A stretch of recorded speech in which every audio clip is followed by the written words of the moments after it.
আমরা বলতেছিলাম যে আমরা বিএনপির কথা বলবো, আমরা কেন্দ্রের তারেক রহমানের কথা বলবো, আমরা কিভাবে আমাদের হাতিয়া বিএনপি গোছাতে পারি এই বিষয় নিয়ে আমরা মূলত মত বিনিময় করবো। এখানে আসার পরে হুজুর কিছু দাবি দাবা নিয়ে আসছে।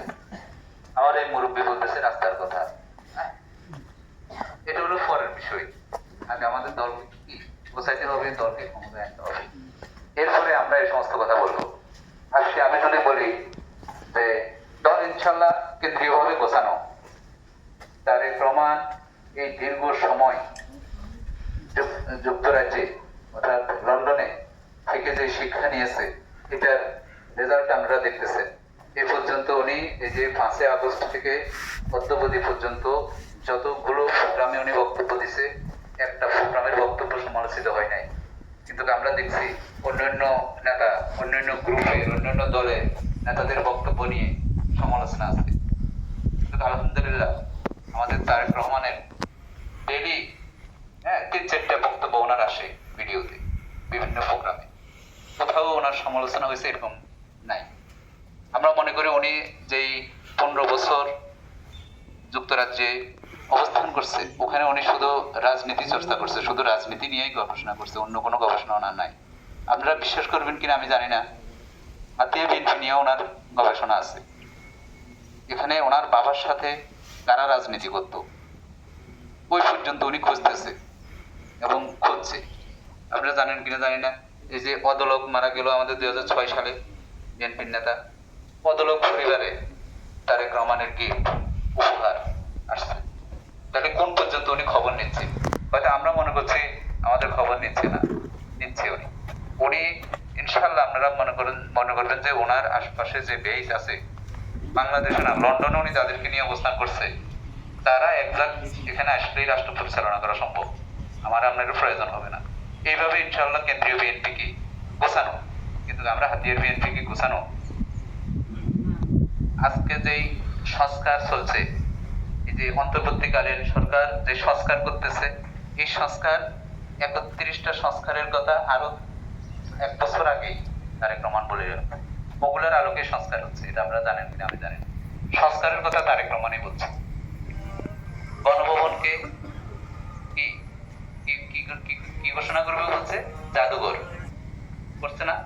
উপদেষ্টারা বলছে না যে গণভবন যেভাবে আছে এইভাবেই থাকবে, এটা জাদুঘর হিসেবে থাকবে, এটা আমাদের স্মৃতি হয়ে থাকবে। এখানে একটা ফ্যাসিস্ট উনি হাসিনার অবস্থান করতো, এটা যেভাবে মানুষ ভাঙছে এভাবেই থাকবে, ভবিষ্যৎ জেনারেশন এটা দেখবে। এই কথাটাও তারেক রহমান বলছে। তারেক রহমান বলার পরের দিনে কি উপদেষ্টারা এটা ডিক্লারেশন করছে। এভাবে প্রত্যেকটা বিষয় তারেক রহমানের কাছ থেকে আসতেছে, কিন্তু এই মেসেজটা আমাদের কাছে নাই। আমরা যারা বিএনপি করি আমাদের কাছে নাই। তার উপরে আমরা হাতিয়া বিএনপি তো খবরে রাখি না, আমরা শুধু আছি কি আমাদের গ্রুপিং নিয়ে। এখন আমি বলতেছি, আমি কৃষক দলের যুগ্ম আহ্বায়ক জেলার, আমার দায়িত্ব এটা ছিল না, কিন্তু আমরা নিরুপায় আজকে নামছি এবং আমরা বলতেছি আমরা তৃণমূলের নেতৃত্ব যারা আসবে তাদের সাথে আমরা কথা বলতে চাই, কারা নেতৃত্ব দেবে।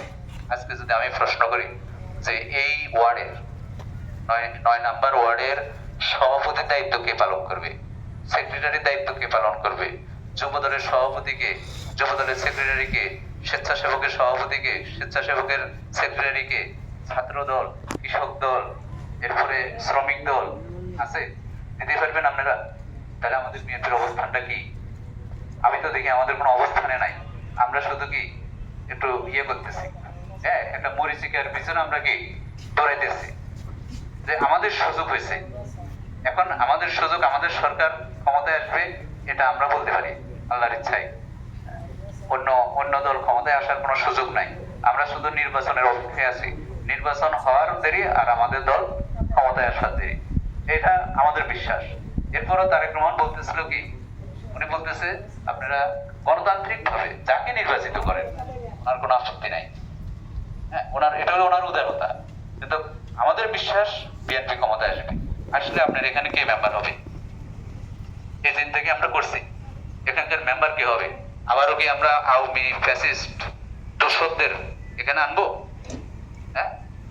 ওদেরকে আমরা আর আসতে দেব না, ওদেরকে আর আসতে দেওয়া হবে না। আমাদের মাঝ থেকে আমরা কি চাই? মেম্বার চাই। আমাদের মাঝ থেকে আমরা ইউনিয়ন বিএনপি সভাপতি চাই। আওয়ামী লীগের সাথে যারা জড়িত ছিল তাদেরকে 1% কি বিএনপি আর ছাড় দিবে না। আজকে দীর্ঘ 16 বছর তারা কি করছে এটা সবাই জানে। ওদের সংখ্যাটা কিন্তু বেশি একটা বড় না। এই যে 23-এর নির্বাচন